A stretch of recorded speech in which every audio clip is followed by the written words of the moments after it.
Hello, എല്ലാവർക്കും നമ്മുടെ ആറൻ ഫാമിലിയിലെ ഫാമിലോട്ട് സ്വാഗതം. അപ്പോൾ ഫാമിൽ കാഴ്ചകളാണ് ഇന്നത്തെ വീഡിയോയിൽ. അപ്പോൾ നമ്മൾ നാളെ രാത്രി, ഇപ്പോൾ രാത്രി സമയമാണ് 8 മണി 8:30 ആവറായിട്ടുണ്ട് കേട്ടോ. അപ്പോൾ നമ്മളിപ്പോൾ അവർക്ക് രാവിലത്തേക്ക് കറവ സമയത്ത് കൊടുക്കാനുള്ള തീറ്റ നമ്മളിപ്പോൾ എടുത്തു വെക്കും കേട്ടോ. അല്ലെങ്കിൽ പിന്നെ അതുകൊണ്ട് തന്നെ ഞങ്ങൾ എഴുന്നേക്കുന്നത് 5 മണി 5:45 ആകുമ്പോൾ കേട്ടോ ഞങ്ങൾ കറക്കാൻ കയറുള്ളൂ. അതുവരെ അപ്പോൾ നമ്മൾ ചായയൊക്കെ കുടിച്ച് നമ്മുടെ ബാക്കിയുള്ള കാര്യങ്ങളൊക്കെ ഇട്ടൊക്കെ ഇരിക്കും. അത് 5:45 കറവൊക്കെ കയറാറുള്ളൂ. അപ്പോൾ ഫാൻ ഓഫ് ചെയ്തു. അപ്പോൾ ഇപ്പോൾ എടുത്ത് വെക്കണമെന്ന് പറഞ്ഞാൽ ഇത് ഗോതമ്പ് തവിടാണ്. ഗോതമ്പ് തവിട് ഈ പാത്രത്തിൽ 2 പാത്രം ഇടും കേട്ടോ. ഈ 2 പാത്രം ഗോതമ്പ് തവിട് ഇടും.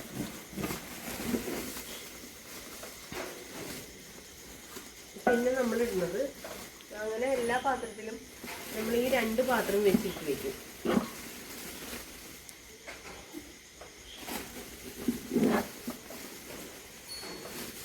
അതിനുശേഷം നമ്മളിത് ഇടുന്നത് അരിത്തവിടാട്ടോ. ഈ അരിത്തവിട് 3 പാത്രം എടുക്കുകയാണ് ചെയ്യുന്നത്. അപ്പോൾ അതാണ് ഞങ്ങളുടെ പശുക്കളുടെ തീറ്റയുടെ ഒരു അളവെന്ന് പറയുന്നത്. പിന്നെ എല്ലാവർക്കും ഒരേ അളവിൽ തന്നെ ആട്ടോ കൊടുക്കുന്നത്. പാലും അവരുടെ വെയിറ്റും അങ്ങനെയൊന്നും നോക്കണില്ല. നമ്മൾ പശുക്കൾക്ക് എല്ലാവർക്കും ഒരേ അളവിലുള്ള അവർക്ക് എല്ലാവർക്കും ഒരേ അളവിലാണ് നമ്മൾ തീറ്റ കൊടുക്കാറ്. പിന്നെ നമ്മുടെ കുഞ്ഞത്തി പശുക്കളിന് മാത്രം ഈ അളവ് ഫുള്ള് തിന്ന് കഴിയില്ല. അപ്പോൾ അവള് രാവിലെ വരെ ആ പാത്രം അവിടെ ഇരിപ്പുണ്ടാവും. പക്ഷെ രാവിലെ ആവുമ്പോൾ ബാക്കിയുള്ള തീറ്റ നമ്മുടെ വലിയ പശുക്കളായിരിക്കും പിന്നെ കഴിച്ചിട്ട് പോവാം. അപ്പോൾ എല്ലാവർക്കും നമ്മൾ ഇതുപോലെ തീറ്റ എടുത്ത് വയ്ക്കാം.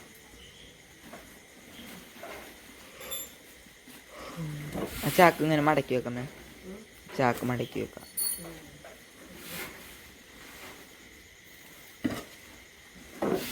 ഇതൊക്കെ ചെയ്യുമ്പോൾ എല്ലാം വൃത്തിയായിട്ട് വീഴുള്ളൂ അല്ലേ?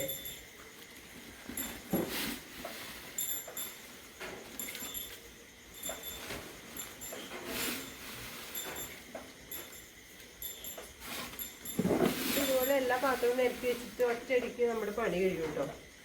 ഒരു 5 മിനിറ്റ് വേണ്ട ഈ പണി.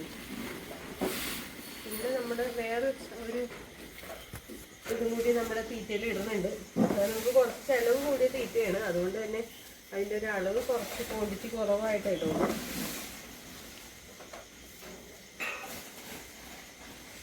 അപ്പോൾ ഇതും ഇട്ട് കഴിഞ്ഞു. ഇനി നമ്മൾ ഇടുന്നത് കപ്പലിൻ്റെ പിണ്ണാക്കാം കേട്ടോ. കപ്പലിൻ്റെ പിണ്ണാക്ക് ഓരോ പിടി ഇട്ട് കൊടുക്കാറുള്ളൂ. ചെയ്യാറുള്ളൂ കേട്ടോ. അപ്പം ഇനി 4 പാത്രമായി. ഈ ഒരു പാത്രത്തിനും കൂടി നമ്മൾ ഇട്ട് വെക്കണം. എടുത്തിട്ട് വെക്കണം.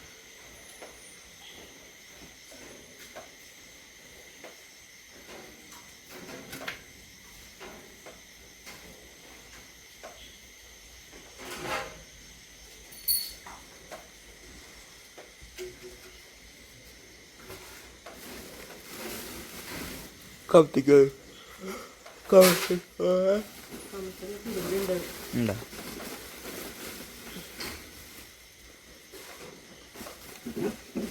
ഈ ഒരു ചാക്ക് 50 കിലോന്റെ ഗോതമ്പ് തവിട് വരുന്നത് നമുക്ക് ഈ ഒരു ചാക്കിന് വരുന്നത് 1200 കേട്ടോ. അരിത്തവിടിന് വരുന്നത് 650 അല്ലേ? 200 650-700 ഉള്ളിലാണ് അരിത്തവിടിന് വരുന്നത്. അപ്പോൾ ഇത് ശരിക്കും പറഞ്ഞാൽ നമുക്കൊരു ഈ 2 ചാക്കും കൂടി നമുക്കൊരു ദിവസം 3-4 ദിവസത്തേക്ക് ഉണ്ടാവുള്ളൂ അല്ലേ? 3 ദിവസത്തേക്ക് ഉണ്ടാവുള്ളൂ. 2 നേരവും ഈ ഒരു അളവിലാണ് നമ്മൾ തീറ്റ കൊടുക്കുന്നത്. അരിത്തോട് 2 ദിവസം. ഗോതമ്പ് നന്നായിട്ട് വെക്കുന്നുണ്ട്. അരിത്തോട് 3 ഇട്ട് കൊടുക്കണില്ല.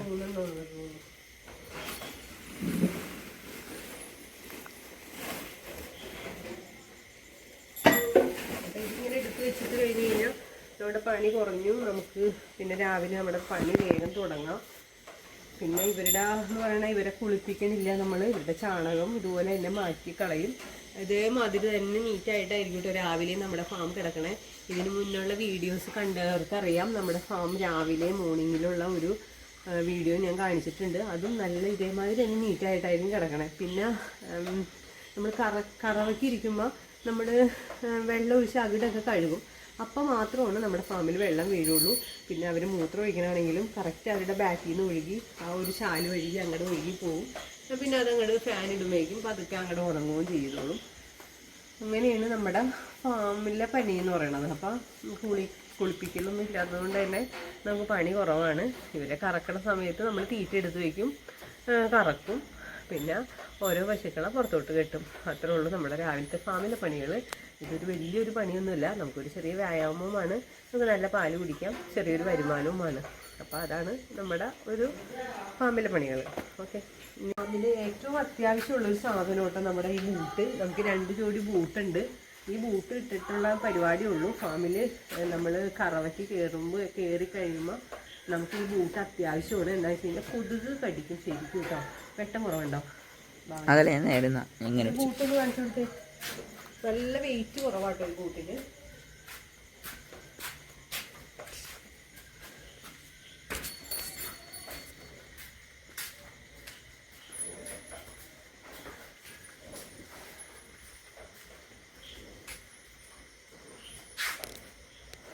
അപ്പോൾ നമ്മുടെ ബൂട്ട് ഇല്ലാതെ നമുക്ക് കറവൊക്കെ കയറി കഴിഞ്ഞാൽ നമുക്ക് ഭയങ്കര ഇറിറ്റേഷൻ ആയിരിക്കും. എന്ന് വെച്ചാൽ കൊതുക് കടിക്കും. രാവിലെയൊക്കെ നമ്മൾ ബൂട്ട് ഇല്ലാണ്ട് ബൂട്ട് രാവിലെ മാത്രമല്ല വൈകുന്നേരം കറവയ്ക്ക് ഞാൻ ബൂട്ടിടും. പിന്നെ അത് മാത്രമല്ല പശുക്കളെ പുറത്തോട്ട് കെട്ടാൻ പോകുമ്പോഴും ബൂട്ട് വേണം കേട്ടോ നമുക്ക്. അല്ലെങ്കിൽ ഇപ്പോൾ ചെളിയോ വെള്ളമോ അല്ലെങ്കിൽ ഒരു ഡിസ്റ്റർബൻസും നമുക്ക് ഉണ്ടാവില്ല ഈ ബൂട്ട് ഇട്ട് കഴിഞ്ഞ് കഴിഞ്ഞാൽ. വെയിറ്റ് കുറവാണ്, ഭയങ്കര വെയിറ്റ് കുറവാണ്. ആദ്യത്തെ പ്രാവശ്യമൊക്കെ വാങ്ങിച്ചപ്പോൾ വെയിറ്റ് ഉണ്ടായിരുന്നു കേട്ടോ ബൂട്ടിന്. അത് നമുക്ക് ഇട്ടുകൊണ്ട് നടക്കാനൊക്കെ ഭയങ്കര ബുദ്ധിമുട്ടാണ്. പക്ഷേ ഇപ്പോൾ നല്ല വെയിറ്റ്ലെസ് ബൂട്ടാണ്, നമുക്ക് ഉപയോഗിക്കാനും എളുപ്പമാണ്. നമുക്കത് കൊതുകടിക്കോ അല്ലെങ്കിൽ വല്ല വളംകടി അങ്ങനെയുള്ള ഒരു വിഷയവും ഉണ്ടാവില്ല. ഇത് നീറ്റായിട്ട് ശരിക്കും പറഞ്ഞു കഴിഞ്ഞാൽ നമ്മുടെ കാലൊക്കെ നീറ്റായിട്ട് കൊണ്ടുപോകാം ഫാമിൽ. പിന്നെ ഞാൻ പശുവിൻ്റെ ചാണകമൊന്നും കൈകൊണ്ടൊന്നും എടുക്കാറില്ല കേട്ടോ. എല്ലാം നമ്മൾ നമ്മുടെ അടിച്ചുവാരിയും കൊണ്ടുള്ള പരിപാടിയുള്ളൂ. ചാണകം നമുക്ക് എന്നെ സംബന്ധിച്ച് എനിക്ക് ചാണകം എന്ന് പറയുന്നത് കൈ തൊടുന്ന ഒരു അലർജി പോലെയൊന്നും അല്ലെങ്കിലും ഒരു ഇറിറ്റേഷനാണ്. ഇപ്പം ഫാമിൽ നമ്മൾ പണിയെടുക്കണമെങ്കിലും ഞാൻ ചാണകമൊന്നും കൈകൊണ്ട് തൊടാറില്ല. പിന്നെ എന്ന് പറയുന്നത് വേറെ വിശേഷം എന്ന് പറയുന്നത്, പിന്നെ നമ്മുടെ കറവയ്ക്ക് ഉപയോഗിക്കുമ്പോൾ അവിടെയൊക്കെ കഴുകിക്കഴിഞ്ഞാൽ നമ്മൾ അവിടെ തുടയ്ക്കും കേട്ടോ. നന്നായിട്ട് തുടച്ചിട്ടാണ് നമ്മൾ ആവണക്കെണ്ണ പറ്റുന്നത്. അപ്പോൾ ആവണക്കെണ്ണ തീർന്നിട്ട് ഇന്ന് നമ്മൾ വാങ്ങിച്ചിട്ട് വന്നതാണ്. ഇതാണ് ഈ ഒരു കുപ്പി ആവണക്കെണ്ണയ്ക്ക് എത്രയും 100 രൂപയാണ്. 200. ഈ ഒരു കുപ്പിക്ക് 200 രൂപ കേട്ടോ എണ്ണ. ഈ എണ്ണയ്ക്ക് ശരിക്കും ഈ എണ്ണ ഉപയോഗിച്ചാലേ നമുക്ക് നല്ല സ്മൂത്തായിട്ടുള്ള കറവ നമുക്ക് കിട്ടുള്ളൂ. അല്ലെങ്കിൽ ഒരു ടൈറ്റ് വരും. നമ്മുടെ ഈ അകിട് പിടിച്ച് വലിക്കുമ്പോൾ സ്മൂത്തായിട്ട് ചെയ്യണമെങ്കിൽ ശരിക്കും ഈ ആവണക്കെണ്ണയുടെ ഒരു എണ്ണ എന്താണത് ആവണക്കെണ്ണ തന്നെ വേണം കേട്ടോ നമുക്ക്. അപ്പോൾ നമുക്ക് ആദ്യം ഈ ബിസ്ക്കറ്റ് നമ്മുടെ വീട്ടിൽ ഒരു 2 മാസത്തോളമായിട്ടോ ഫ്രിഡ്ജിലിരിക്കുന്നത്. നമ്മൾ ഉപയോഗിക്കുമെന്ന് വിചാരിച്ചിട്ട് ഇങ്ങനെ എടുത്ത് വെക്കുന്നതാണ്. പക്ഷേ കുറച്ചാണെങ്കിൽ ഇത് പിന്നെ ആർക്കും വേണ്ട. അപ്പം നമ്മുടെ പശുക്കൾക്ക് കൊടുക്കാം ഇന്നത്. എന്നാടാ കുട്ടു വീര അത് മറിച്ചിടുമോ നീ? വീരപ്പ വേണ്ടേ?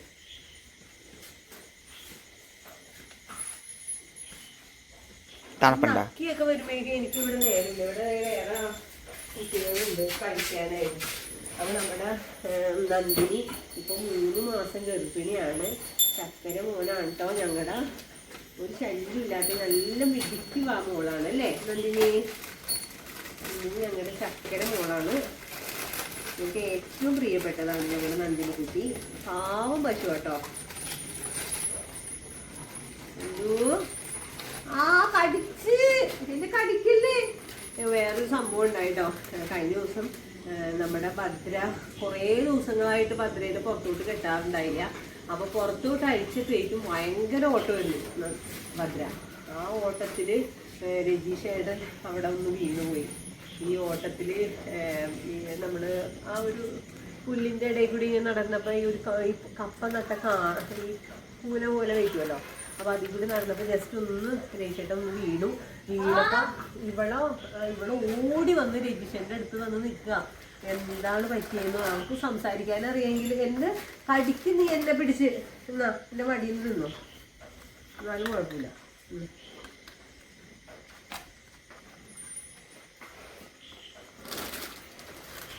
അപ്പോൾ ഓടി വന്ന് നിൽക്കുക രേഷൻ്റെ അടുത്ത് വന്നിട്ട്. അപ്പോൾ ശരിക്കും ഒരു മനുഷ്യനെ പോലെ തന്നെ അവള് ആ ഒരു വിഷമം രേഷേട്ടൻ അവിടെ വീണപ്പോൾ അവൾ ഓടി വന്നിട്ട് നിൽക്കുക. ആ കുറുമ്പി അവള് ആ ഭദ്ര ഇല്ലടി കുറുമ്പിട്ടി. അവള് കളിച്ചതാണ് കേട്ടോ, അവള് ഓടി കളിച്ചത് ആ സന്തോഷത്തിൽ അങ്ങനെ ഓടി. നമുക്ക് എല്ലാവർക്കും കൊടുക്കാട്ടോ, എല്ലാവരും നോക്കുകയാണ് എനിക്ക് എന്താ തരാത്തേന്ന്. ഇവളൊരു കുറുമ്പിറ്റിയാണ്, ഇന്ന് തന്നെ വന്നേ വേണ്ടേ. തരാം തരാം തരാം. കവറേപ്പാട് വേണോ?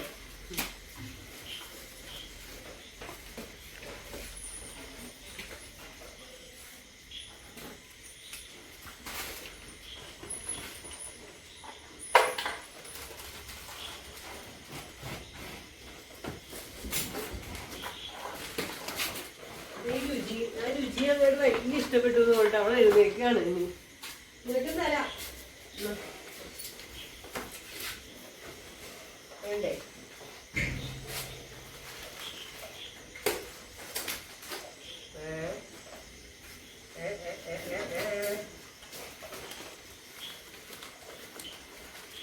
പൊന്നിന് ഞങ്ങളുടെ പൊന്നാണ്, ഞങ്ങളുടെ പൊന്നുമോളാണ്.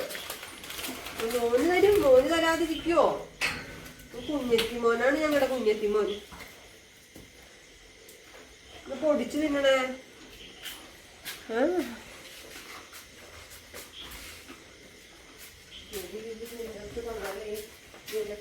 പഠിക്കും.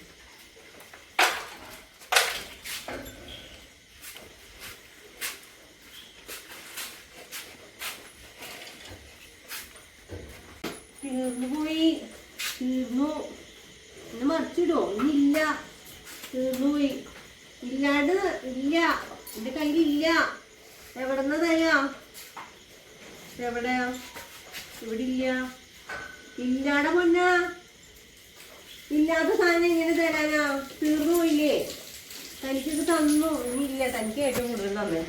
അപ്പോൾ ഇതൊക്കെയാണ് നമ്മുടെ ഒരു വിശേഷം എന്ന് പറയുന്നത്.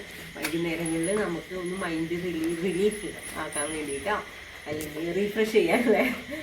അപ്പോൾ അതിനൊക്കെ ഇങ്ങനെ ഇവിടെ വന്നിരുന്നു കഴിഞ്ഞാൽ ശരിക്കും ഒരു പോസിറ്റീവ് എനർജി തന്നെയായി പശുക്കളുടെ അടുത്ത് വന്നിരിക്കുക എന്ന് പറയുന്നത്. അപ്പോൾ അത് മാത്രമല്ല, നമ്മുടെ പശുക്കളെ സംബന്ധിച്ച് ശരിക്കും പറഞ്ഞാൽ ഞാൻ എപ്പോഴും പറയണതാണ്, HF ജേഴ്സി പശുക്കളുടെ ഫാമിൽ കയറി കഴിഞ്ഞാൽ നമുക്ക് ടെൻഷൻ ആയിരിക്കുള്ളൂ. എടാ മറിച്ചിടല്ലേ, ഞാൻ ഇവിടെ ഒന്ന് ഇച്ചിരി നേരം ഇരുന്നോട്ടെ. അപ്പോൾ HF ജേഴ്സി പശുക്കളുടെ അടുത്ത് കഴിഞ്ഞ് കഴിഞ്ഞാൽ കാര്യം അവർ ഒരു ശല്യം ഇല്ലാത്തൊരു പശുക്കളാട്ടോ. ഇവരെ പോലെയല്ല, ഇവരെന്ന് പറയുന്നത് കുറച്ച് കുറുമ്പ് കൂടുതലുള്ള പശുക്കളാണ്. പക്ഷേ HF ജേഴ്സി പശുക്കൾ ഇങ്ങനെ ഒരു വികാരവും ഒന്നും ഇല്ലാത്തൊരു പശുക്കളാട്ടോ ശരിക്കും പറഞ്ഞാൽ. മിക്കവാറും പശുക്കൾ അങ്ങനെയാണ്. പിന്നെ ചില എനിക്ക് തോന്നുന്നത് ഇവരായിട്ട് ക്രോസ് വന്നേക്കുന്ന പശുക്കൾക്ക് കുറച്ച് കൂടി അമ്മേ എന്നെ മറിച്ചിടാൻ പോവാ. എന്താണ് ഇനി പാവോട് ഭയങ്കര സ്നേഹമുള്ളവളാണെന്നൊക്കെ പറഞ്ഞിട്ട് എന്നോട് തല്ലുപിടിക്കണോ? അപ്പൊ അവര് വല്ല ക്രോസ് വന്നിട്ടാണോ? അങ്ങനത്തെ ചില പശുക്കൾ സ്നേഹമുള്ള പശുക്കളുണ്ട്, ഇല്ല എന്ന് പറയണില്ല. പക്ഷേ വേറൊരു കുഴപ്പം തോന്നി കഴിഞ്ഞാൽ ആ പശുക്കൾക്ക് എന്ന് പറയുന്നത് മിക്കവാറും അസുഖങ്ങളായിരുന്നു കേട്ടോ. ഞങ്ങളൊരു പശുവിനെ എടുത്തൊന്ന് പരീക്ഷിച്ചായിരുന്നു. ഞങ്ങൾക്ക് ശരിക്കും പറഞ്ഞാൽ ഞങ്ങളുടെ മക്കൾക്ക് വേണ്ടിയിട്ട് 2 പശുക്കൾ, തനി നാടൻ ഒരു വെച്ചൂർ പശു, ഒരു കാസർഗോഡ് കുള്ളം പശുവൊക്കെ ഉണ്ടായിരുന്നു, കൃഷ്ണപ്പശുവൊക്കെ ഉണ്ടായിരുന്നു. അതൊക്കെ നമ്മുടെ മക്കൾക്ക് വേണ്ടിയിട്ട് നമ്മൾ എടുത്തതാണ്. അപ്പം ആ HF ജേഴ്സി പശുക്കളെ കുറിച്ചൊന്നും ഞങ്ങൾക്ക് അറിയില്ലായിരുന്നു. പശുക്കൾ, നാടൻ പശുക്കൾ HF ജേഴ്സി പശുക്കളാണെന്നാണ് ഞങ്ങളുടെ ആദ്യത്തെ ഒരു വിചാരം. പിന്നെയാണ് ഇങ്ങനെ കുള്ളം പശുക്കൾ, വെച്ചൂര്, തനി നാടൻ പശുക്കൾ ഇതാണെന്നുള്ള ഒരു ഞങ്ങൾ മനസ്സിലാക്കിയത്. അപ്പം അങ്ങനെ ഈ പാലിനെ പറ്റി അറിഞ്ഞിട്ടാണ് ഞങ്ങളുടെ കുട്ടികൾക്ക് വേണ്ടിയിട്ട് ഞങ്ങൾ ആ പശുക്കളെ വളർത്തി തുടങ്ങിയത്.